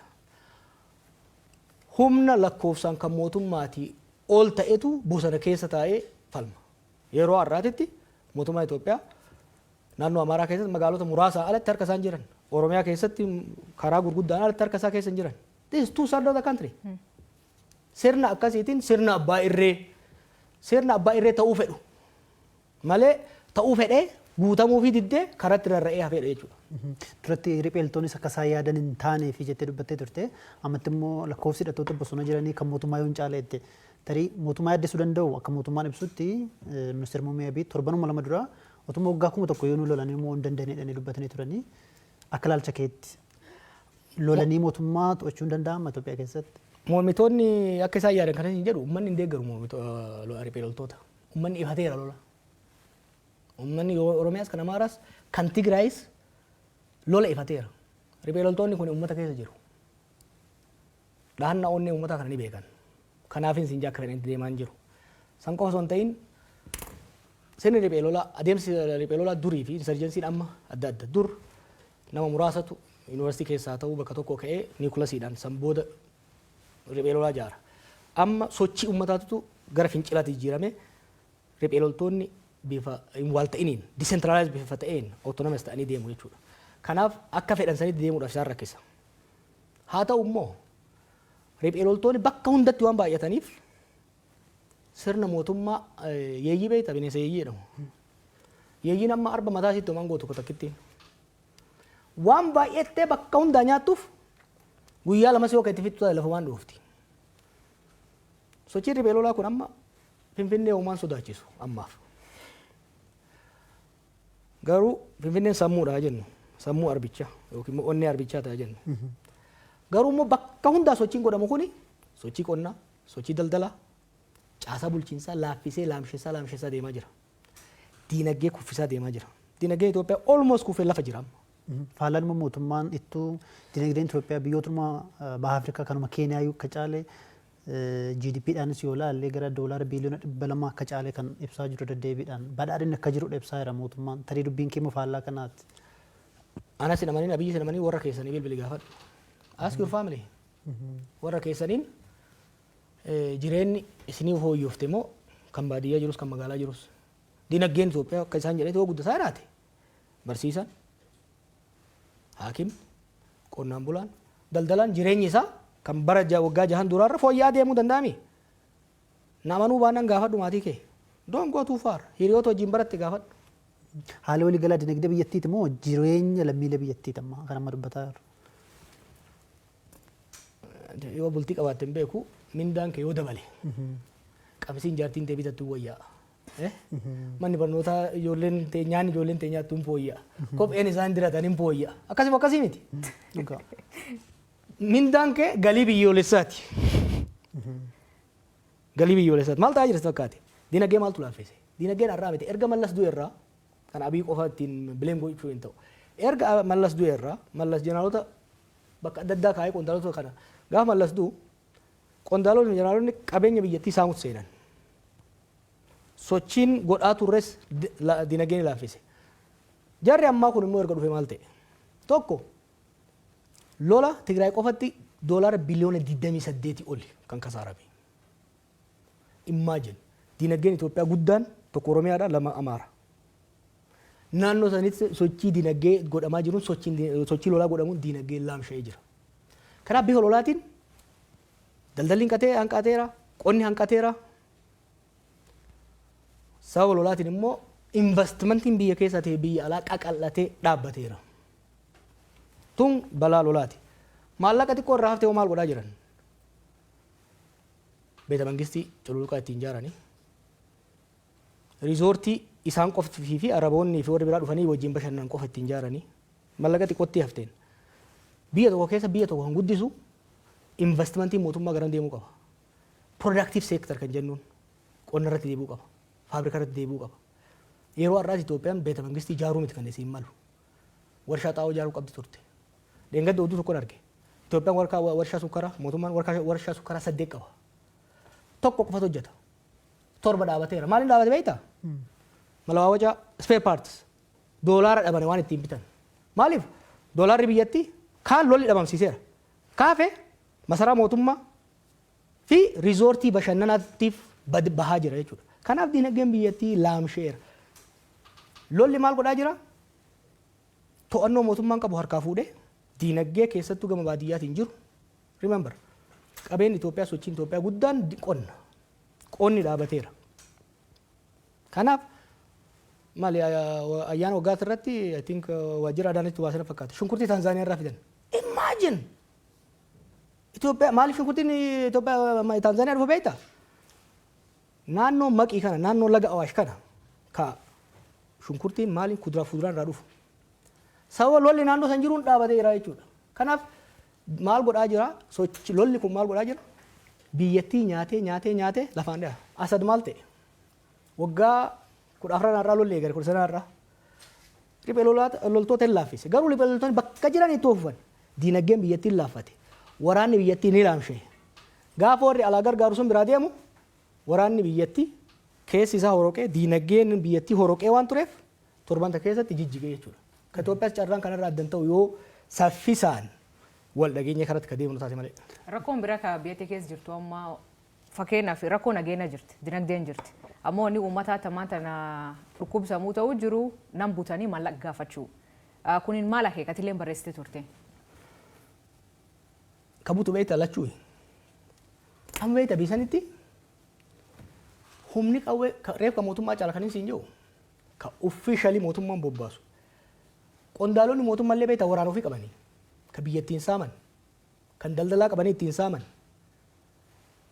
ka barre riphee lolaanii seera didee bosona galeemi. Qaamni mootummaallee nama saama riphee lolaallee nama saama. Uummanni rakkoo guddaa sheer godhan immoo maallaqa sirraa fuudhan kan baankiin walii dabarsan qaamni mootummaa keessa jira jechuudha. Amma deengadda iyyinee ka dhaabsinu fakkeenyaaf kan biraa hafetti waraana si galchanii fuudhanii waraana raafuu yoo barbaadde. 100,000, 120,000, 130 kafalisiin jechuudha. Maaliif sababa sirni wanni amma reefu isin jabsuun sirni mootummaa the state has become so weak hedduu waan laamshooftee jirtuuf sirni mootummaa kabiraa dhiisii caasaan mootummaatu to'annoo mootummaatii ala bahee saamicha irratti yakka irratti bobba'aa jira jechuudha. Kun immoo uummanni akka abdii kutatu uummanni akka dallansuu hamaa keessa galu isa godhee jira. Kanuma wal qabsiisee kallattiidhaan tamsaasa BBC Afaan Oromoo caqasaa jirtu keessumaan keenya Jawar Mohammedidha. Kitaaba haaraa barreessee guyyaa boruu eebbisiisa. Garuu dhimmoota siyaasaa naannoo Oromiyaa san Itoophiyaas kan nutti kaasaa jirru himannawwan garaagaraa qeeqa garaagaraa aangawoota mootummaa akkasumas immoo qondaalota paartii biyya bulchuu irratti dhiyeessaatti jira Jawaarii. Akkanuma siyaasatti kun waanuma eegamu yoo deebii kennuu barbaadan yookiin immoo dhimma kanarratti yoo BBCtti dhiyaatanii dubbachuu barbaadan kan keenya banaadha. Namoonni siyaasaa keessumaa kan paartii biyya bulchuu keessa jiranii Jawaar daldala keessa jira. Maaliin jiraatta galiin kee maali? Hojiin qaba garuu yoon daldale maal rakkoonsa? Namni siyaasaa hattuu ta'uu qaba jechuudha. Maali yeroo hedduun dhagaa waan akkanaa kana namni siyaasaa yoo hojjete yoo dalagate maal rakkoonsa? Ani dalagachuu hin danda'u moo? Fayyaa shaniin qaba. Beekumsa barnootaan qaba. Yoon hojjetadhe maali? Yoon daldale maali nama rakkoonsa? Inumaatu rakkoon biyya san keessa jiru namni hannaaf siyaasatti seena. Of danda'een hojjetu. Kanaaf ani osoon daldalee osoon itti beekee daldalee ittiin gammadaan. Daldalan keessa hin jiru garuu hojii gaarii qaba. Hojii sanan hojjedha.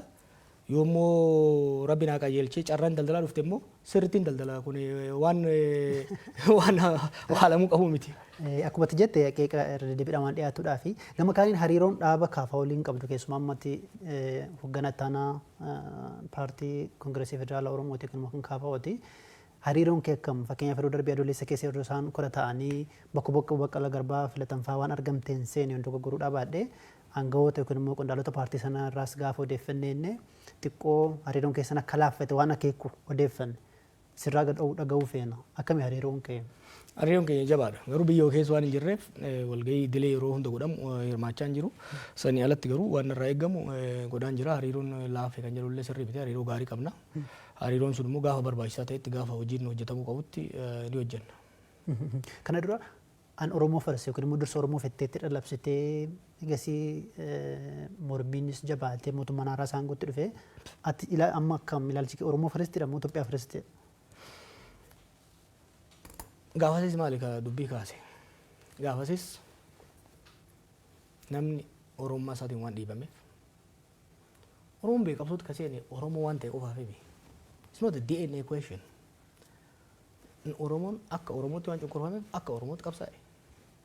Kan qabsaa'e garuu Itoophiyaa waan jibbeef saba biraa waan jibbeef miti. Roorroo ofirraa kaasuudhaaf jechuudha. Eenyummaa isaatiin dhiibamuun akka irraa dhaabbatuuf jechuudha. Kanaaf immoo har'a kan jechaa jirru maali? Roorroo kalee ofirraa kaafnee roorroo haalaa jira. Kan ammaa kan immoo kan hammeessu kalee gara tokkoon dhiibamaa turre. Har'a gama lamaan miidhamaa jira Oromoon. Gama tokkoon sirna ofii aangoorra baaseen ajjeefamaa saamamaa salphachaa jira. Gama biraan immoo saba murni kun Oromoo ta'e qofaaf badii inni saba biraa irratti hojjetuuf Oromoon immoo abaaramaa balaaleffatamaa jira jechuudha. Gama lamaan rakkataa miidhaa gama lamaa keessa jirra jechuudha. Kanaaf ilaalchi kiyya maali? Itoophiyaa Oromoofis saba biraafis haqa eegdee wal taasiftee walii tumsiiftee dimokiraatawaa taate jaaruu irratti fuulleffadhee hojjedha jechuudha. Gaafiin namoonni hedduun amma karaa Feesbuukii nu gaafachaa jiranii Jawaroonni san nu gaafatanii waa'ee du'a Caaluu irratti nu gaafadhaa jiran gaafiin du'e sanillee gaafa sun hidhamtanii waan du'e sun irraa waan beektan qabdani. Akkuma beektu kan Caaluun ajjeefamee borumtaa isaan hidhame. Amma nu badhu kitaaba keessatti barreessee jira. Odeeffannoon qabu kan ragaa ittiin qabne immoo barreessine. Du'a Caaluu ni qoratama. Har'as ta'uu baatu boru ni qoratama. Dhugaan immoo ni baha. Har'atti odeeffannoon ragaa qabatamaan hin jirre baasuun ragaa san dhoysuutti waan nama geessuuf waa baay'ee keessa yeroo adda addaan gaafatamaa seenuu hin barbaadu. Gaafa tokko garuu qaamni walabaa ta'e dhaabbatee waan ta'e tokko tokkoon akka deemu. Wanni ani beeku garuu erga gurbaan ajjeefame irraa kaasee qaamni mootummaa dhugaan akka hin baaneef dhodhoisaa hedduu godha akka ture ifa sammuu kitaaba keessa kaa'ee jira. Kan inni sorry ammayyuu ka bal'inaan gaafatamuu jiru waa'ee laptop kan kee kaa'atu obbo Lammaa Magarsaa kenniti. Eegi laptop itti kennite obbo Lammaallee dachuuma as buuteen isaa dhabamtee laptop kan keetii fi waan obbo Lammaan keessa jiru maal qabda? Bil laptop itu narra naftu. You see, we tried bar biyya sanitti wanni xiqqoo tokko yeroo tokko na aarsu maal akka ta'e beektaa? Yeroo san na sodaatu turan. Akkam biyyatti hin galle jaarsota irratti ergan. Dhufuu dura isaan achi dhufuu dura akkam biyyatti hin galle akkanaaf. Waan biyya dhufee aangoo irraa fudhatu itti fakkaatu ture. Akkan aangoo irraa isaanillee hin barbaanne. Akkan isaanii tumsuu heetu. Hubachiisuun qaba laaptooppii keessan kenne. I was disarming qabsoo qeerroo fillee symbolically kan hin barbaade qabsoofni as geenye amma jara aangoo irra dhufe kana jeequrra tasgabbii isaan dhabsiisurra mee yeroo kenninee fi hamma dandeenyetti kabnee qaqqabne qaawwa isaanii cuccufne haa deemnu symbolically sodaa naasuu yeroo san abiifaa keessa jiran keessa baasuufin bifa saniitti kenne. Haala lammaa odoo gaafattanii wayya fayyaa akka qabu nagaa akka qabu Awurooppaa akka jiru nan beeka dabaree wal quba qabna lammaan nama galaa taate Oromoodhaaf. Hin gaabbu kitaaba keessaa kan hin jiru tokko lammaa deeggaruu hoyyatti hin gaabbu'an. He is a decent human being. Akka Oromoon barbaade dhumarra godhuu baatus sirna kana wajjin taa'ee Oromoo ajjeesuun sabaaf sablammiidhaan walitti naquun Oromoo qaaneessuu didduudhaan keessa bahuu isaatiif I am proud of supporting him. Wanni hin gaabbu namni baay'ee maaliif hin gaabbu jedhan. Wanni hin gaabbine keessaa tokko gurbaasan. He is a good human being and he is a good Oromo, a good Ethiopian. Gaafa nama akkasitti deeggaru san ani akka namni jedhu lammaan beekuun ture. Dhugaa hariiroo hin qabnu turre. Yeroo takka lama waasofnedha. But I feel I'm a good judge of character. He's a decent human being. And har'as taanaan namoonni baay'een of course maal calliseedhanii miti. Saba miidhurra akaakayyuun kiyya tokko maal jedha. Waa tolchuu dadhabde waa balleessurraa of qusachuu danda'uun waan gaariidha. Kanaaf an ammas I have a huge respect isaaf. Okay, wal quba qabdu jechuudha. Yes. Tole gaaffii tokko dabalee gasii booda asilitti dabarsa. Amma rakkoo baay'eetu jira Itoophiyaa keessa akka kaaftee akka nama siyaasa tokkotti political economic immoo siyaasa dinagdee akkamitti wanna kanaaf furmaata fiduu danda'a. First thing first.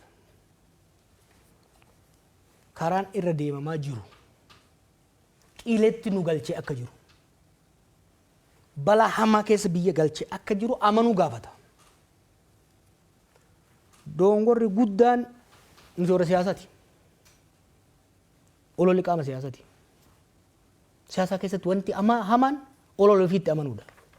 Hoggansi siyaasaa tokko propagaandaa ofiitti amanuu eegallaani ofis biyyas kasaarsa. Ethiopia is not on the right path. It's on the path to disaster. Abiyyi fi jarri isa bira jiru kan amananii fudhatuu danda'u qaban. Haalli Oromiyaa keessa jiru, haalli Tigraay keessa jiru, haalli Amaaraa keessa jiru harka mootummaatii ala bahee jira. Kuni maal gaafata? Araara gaafata. Ani ni beekta. Humnoota bosona jiran kanaan nan qeeqama. Tarii kana dhabamsiisuu barbaadanis baay'ee Oromiyaattis Amaarattis. That is no personal. Garuu bakka bu'ee sitti himuu nan danda'a. Humnoota hidhatanii deeman kana amansiisuun ulfaataa miti nagayaaf. Ijoolleen hedduun isaanii qabsaa'ota mirgaati bar. Marroonfaa waggaa 20 abii dura waggaa 20 qabsoo keessa turan. Zammana kaasee fa'aa Eertiraa turan. At a minimum they know what they stand for.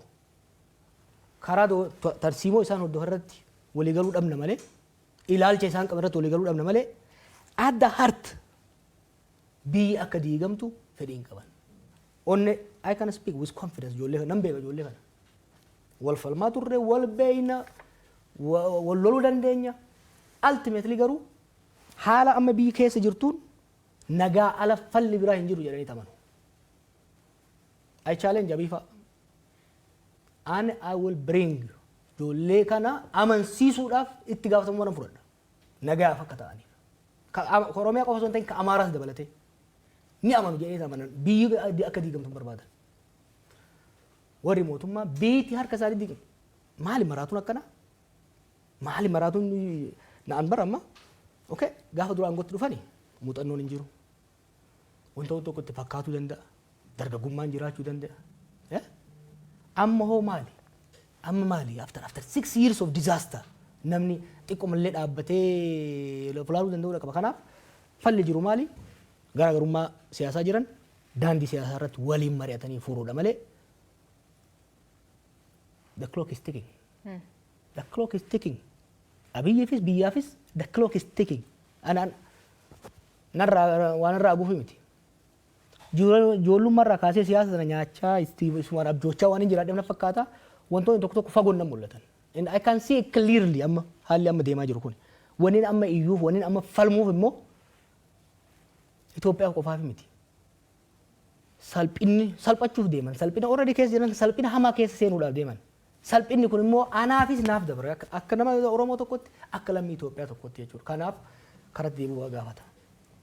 Galatooma hordoftoota kennaa warreen hordofuu jirtan gaafii keessan arguu jirra. Gaafileen hedduun ka dhiyaatu kitaaba barreessuuf maltu si kakkaasee ka jedhu kan irra haasofne turree websaayit keenya ka BBC Afaan Oromoo irra dubbisuu dandeettanii kaanin kitaaba kan kee eebbisiisuu fi biyyoota garaagaraatti maluu fi kan Naayiroobii bor eebbifamaa asiin booda Awurooppaa deemta. Garuu kitaaba eebbisuu fi kaaniin qabsoo fuuldura yookiin qabsoo itaanuu irra haasa'uu fi jette maal jechuu? Bar dabre biroo tokko barreesseen ture. Kaaga amma gad dubbanu kana barbaree hin qabne wayii. Boqonnaalee qabsoo dabarsinee fi kan itti aanu. Callifnee ilaaluu hin dandeenyu. We owe it to our people. We owe it to the Ethiopian people. Oromoon hooggansi Oromoo anarraa dabalatee callifnee ilaaluu hin qabnu jechuudha callifnee ilaaluu hin dandeenyu. Dur irraa kaasee ergan biyya alaa dhaqee irraa kaasee aadaa tokkoon qaba. Yeroo yaadni tokko dhufu taa'uun oolu uummata wajjin marii banaa godha. Yaada kiyyaan dhiyeessaa gaafiin hin dhufaa chaalenjiin hin dhufaa yaada san keessaa gabbifnee hojiitti seenna jechuudha. Clearly haalli amma Oromiyaan fi Itoophiyaan itti deemtu haalli jarri kun maqaa keenyaan biyya ittiin deeman it is not sustainable, it is not beneficial, it is disaster. Qabxii kana uummata wajjin mari'achuun barbaada. Uummata wajjin haasa'uun barbaada. Uummanni yaada kiyya chaalenji akka godhaniin barbaada. Anis chaalenji gochuun barbaada jechuudha. Kanaaf kitaabni akkuma carraa kana waliin dhufe malee amma marii sana irratti gaazexeessitoota akka keessanii bakka adda addaa jiran wajjinis haa ta'u uummata bal'aa biyyoota alaa keessa jiru wajjin mari'achuun barbaada jechuudha. Waan hin gaabbineef hedduu barreessite kitaaba kan keessatti ka uummati beekulleen hedduutu jira kaati hin gaabbineef ammoo xiqqoollee hin gaabbitu wanni ati irraa gaabbitu tokkollee hin jiru. Maaliin gabba Oromoo ta'ee dhalachuu kiyyatti immoo uummata kana qaanii keessaa baasuu kiyyatti ni qaabbamoo gargaa afaan qabsoo seenu murbaa kanaan hin gadda ijoolleen jedheen kan manni areeda qabu.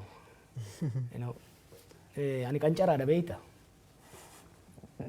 Ijoollummaa keenyarraa kaasee maal akka ture beeyta sababa rakkoo abaa'oo keessa uumamaa tureen Oromoon miliyoona 50 taate warra miliyoona 5 keessaa dhufeen akka feetetti dhiitamti waggaa 50 deemanii homaan fidan Oromoon mana barcaa dhayitu kanuma mana taaziyaa dhayitu kanuma mana farsoo dhayitu kanuma Oromoon hamilee wal cabsa Oromis hamilee wal cabsa ture.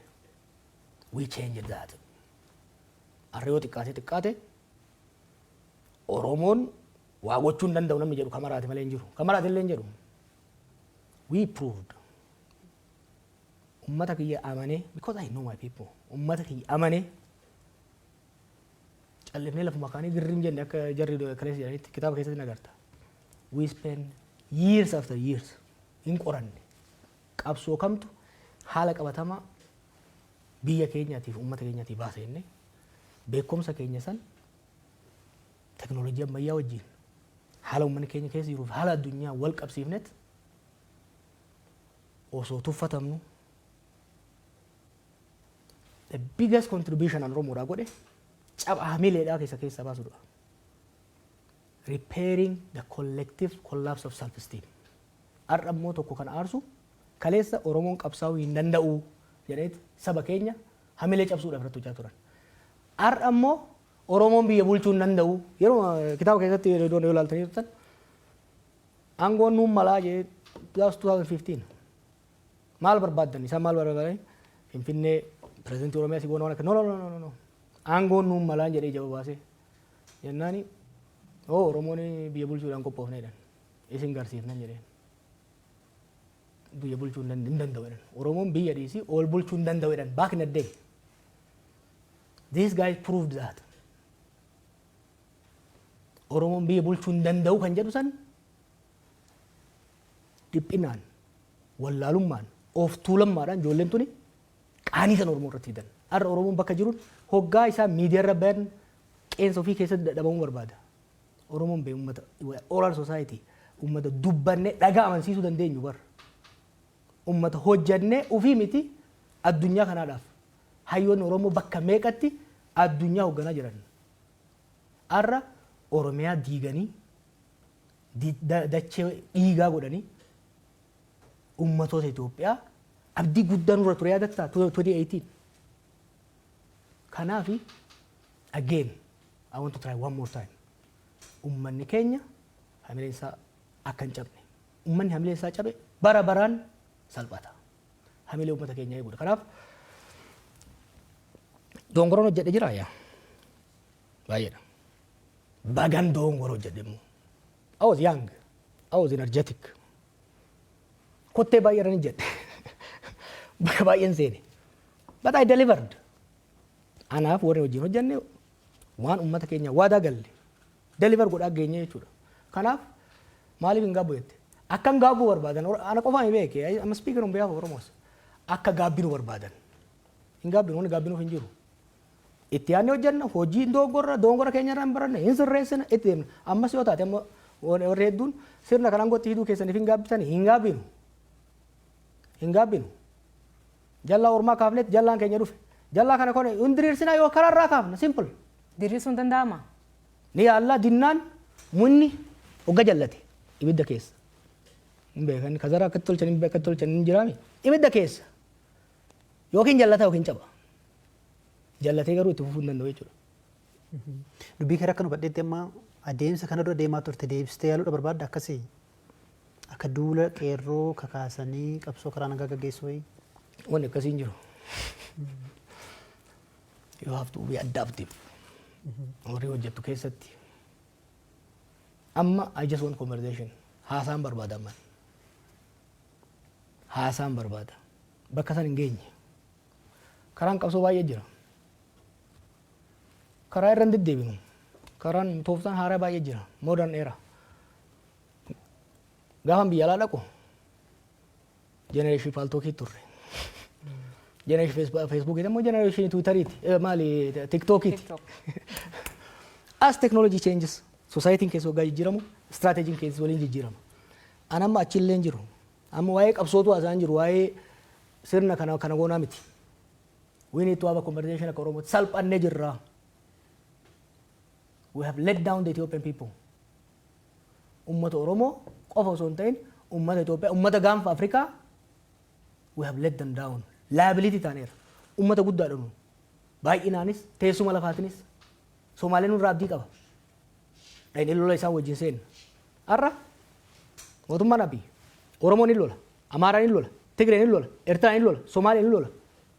No. Oromoon ummata kana hunda wal taasisee wal hin dhaga'ee naannoo gaanfa Afrikaa kana seenaa jeequmsaa, seenaa lolaa keessaa baasee tasgabbeessee hiyyummaa bara baraan uummanni naannoo kanaa ittiin beekamu keessaa baasee jaaruuf kan danda'u Oromoodha. Maaliif risoorsiidha qabna, dhugaa qabna, lafa bal'aa qabna, aadaa qabna, gadaa qabna. Kanaaf wanni nu barbaadnu what I want this conversation amma. Kan boodatti dhufna. Ammatti wanni an barbaadu warra mootummaatis qeeqdhaan dhiyeessu come on kana caalaa callifnee kufaatii kana caalaa salphina kana caalaa keessa seenuu hin qabnu. I am calling for conversation. Mootummaa wajjinis warri mootummaa ola jirus haasa'uu qabna amma. Gadi baanee dhugaa walitti himnee haasa'uu qabnadha.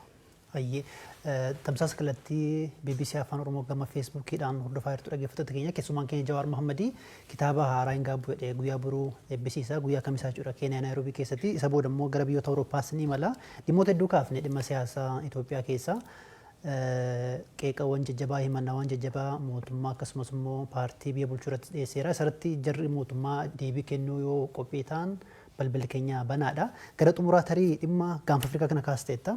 Amma Itoophiyaan keessumaa bulchiinsi ministeera muummee Abiy Ahmed waa'ee ulaa galaanaa Somaaliland wajjin walii galee waggaa tokko muddama hamaatu ture. Inumaa lolatti seenuu danda'u Somaaliyaa fi Itoophiyaan jedhamee sodaatamaa ture. Dhiyoo kana immoo Turkiitti ijaarsummaa Turkiin waliigaltee irra gahameera. Gaanfa Afrikaatti dhagahamtummaan yookiin dhiibbaan Itoophiyaa laafaa jira akkas dubbata kana nama siyaasaatti karaa ittiin ulaa galaanaa argatanoo maal ta'uu qaba? Hariiroon gahee Itoophiyaan gaanfa Afrikaa qabdu laafaa osoo hin ta'in hin jiru du'eera. Diplomaasiin Itoophiyaa du'eera. There is no diplomacy. Itoophiyaan anchor state turte. Ethiopia used to be an exporter of security. Zamana Mallasis Sanduro Sote keessattuu zamana Mallas fi zamana Haile Sillaasees. Har'a garuu Ethiopia is seen as an exporter of insecurity, source of instability itti ilaalamti. Sirni amma jiru kun biyyoota ollaa kana hunda wajjin sadarkaa walaa caalu malee wal lola keessa jira.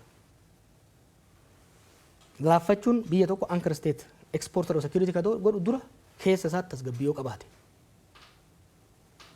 Ollaa wajjin immoo wal hubannaa irraa ka jaa'u taate anchor state jedhamee ilaalama. Amma garuu keessatti wal nyaata, keessatti biyya diigaa lola keessa jira, ollaadhaan immoo lolaa jira. Waa'ee ulaa galaanaa, Itoophiyaan ulaa galaanaa ni barbaachisa? Yes. Itoophiyaan ulaa galaanaa kan daldalaa qofa osoo hin ta'in neevii illee qabaachuu qabna. Maaliif? Qabaachuun keenya garuu Itoophiyaa qofaaf miti. Itoophiyaan dinagdee guddaas kan qabdu, waraana guddaas kan qabdu, uummata guddaas kan qabdu naannoo kanatti Itoophiyaadha. Naannoo kanatti humnoonni bakka fagoo irraa dhufan ulaa galaanaa Red Sea fi Indian Ocean kanarratti sochii guddaa godhaa jiran. Biyyoonni naannoo kanaa dantaa bishaan irraa qaban eegsifachuudhaaf humna kophaa isaaniitiin deemuu danda'an. Tumsa Itoophiyaa isaan barbaachisa. Itoophiyaan kana wanni humnaan godhuudhaaf deemtuuf hin jiru. Dantaan keenyaaf dantaan Somaaliyaa, dantaan keenyaaf dantaan Eertiriyaa kan wal falleessu miti. Eertiraan akka biyya tokkotti biyya walabaa siyaasa walabaa taatu malee diinagdeen isii Itoophiyaa irraa walaba ta'uu hin danda'u. Economically dependentiidhaan wajjin. Garuu humnaanin sirraa fuudha. Sin daammaca gaafa jetteen yaraan fedhellee taatu hamma fedhetti onnetu dhiitata. Dippiloomaasiidha gaafata. Uummanni Somaaliyaa keessattuu waggoota jahan dabretti bakka hundatti yeroo wal mormaa turre Abiy wajjin bakka hundatti Abiy waan tokko hin difeen godhaan ture. Imaammata Somaaliyaa irratti gaggeessuun. Yeroo dheeraadhaaf mootummoonni dhufaa dabran dhimma Somaaliyaa keessa seenanii jeequudhaan Somaaliyaas laaffisanii Itoophiyaafis madda rakkoo ta'aa turan. Abiy waggoota 5 aangoo irra ture kana gochuu dhabuun isaa galateeffatamuu qaba ture. Bara dabre all of a sudden waan rakkoo guddaa nuufi Somaaliyaa jidduu osoo hin ta'in sadarkaa addaatti godhamu keessa seenan. Qophii malee, tarsiimoo malee, tumsa odoo hin jaarratiin itti deemame. Bifa adda addaatiin balaaleffannaa dippiloomaasii bahaa dhihaa. Chaayinaa fi Ameerikaan dura wal ta'e. Dippiloomaatiik ayisoleeshinii keessa nu seensisee jechuudha. Dhiibbaan sun amma Abiy harka kennatee akka mallatteessu isa godhe. Credibility is the currency of foreign diplomacy jedha Tony Blair. Credibilityin mootummaa Itoophiyaa, sirna mootummaa Itoophiyaa baay'ee gadi bu'e jechuudha. Kanaaf ulaa galaanaa nu barbaachisa. Warri didees hin jiru bar. Biyyoonni ollaa jiran kun nu barbaadan they need us. Because ikonomii guddaa jira, potentiaalii guddaa jira, uummata guddaa jira. Sochiin daldala naannoo kanaa immoo laaffataadha. Nurratti wal loluu qaban turan Jibuutiinis, Eertiraanis hundumtu. Garuu immoo gaafa ati qoma dhawattee nam fudhadha jettee humnaan deemte kafa hunduu dura dhaabate jechuudha. Kanaaf waan irraa baratamuu qabudha. Dongora guddaatu hojjetame. Rakkoon waggaa jahan kan agarre tokko maali? Yaanni gaggaariin waggaa dhufe akkaataan itti hojii hiikuudhaaf deemamu kan xiinxala bilchaataa fi beekumsa qabu ta'uu dhiiseet jarjarumaa fi hawwiidhaan. Ulaa galaanaa wadaba arganne jedhanii itti uummatatti wanni godhuun uummatuma harka dhoofsisuudhaaf jecha wanni godhamu kuni Itoophiyaas miidhaa jira. Hoggansa maqaa hoggansa biyya saniitis baay'ee miidhaa jira. Galatoomiyam sagantaan keenya gara xumuraa deemuu jira. Saatiin sii kennaa yaad gabaabaa dabarfachuu dandeettu kaameraan kee kan uummataan haasawuu barbaadde. Daqiiqa gabaabaa keessatti. Garuu uummatatti haasaa ture meemmoo. Gammallee uummata. Directly yaada uumaa yoo qabaatu. Rakkoon hin jiru uummata kiyya galmatti fuula isaa keessa ilaalaa ittiin haasaya warri BBC hedduu ulfaadha. Akkuma reefu jee an yaadan dura kaayaa jira yeroo barbaadetti qaamni barbaade dibeet barbaannan I'm fully charged and ready. Great. Galatoomatillee yeroo kan kee fudhateen waliin haasa'uu keetii fi baay'ee galatooma. Galatooma isaaniis hordoftoota BBC Afaan Oromoo kunin sagantaa keenya ka stuudiyoo keenya BBC stuudiyoo Nairobi irraa isin dhaqqabu maqaan kee Asli Galgalooti. Aga yeroo biraatti baay'ee galatooma keessumaa keenyarraa Hojii Jawar Mohammed ture. Hojii Jawar xiinxalaa siyaasaa Itoophiyaa keessatti baay'ee beekamoo fi haala siyaasaa Oromiyaan am keessa jirtuu fi Itoophiyaan keessa jirtuu fi gara fuulduraatti maal hojjechuu akka yaadannoof ibsee ture. Isanillee nu hordofuu keessaniif yaad keessanii nu dhiyeessuu keessaniif baay'ee ulfaadha. Am maqaan kee Asli Galgalooti. Hojii itti naa dabalte galatoometis. Guddaa galatooma. Ayyee.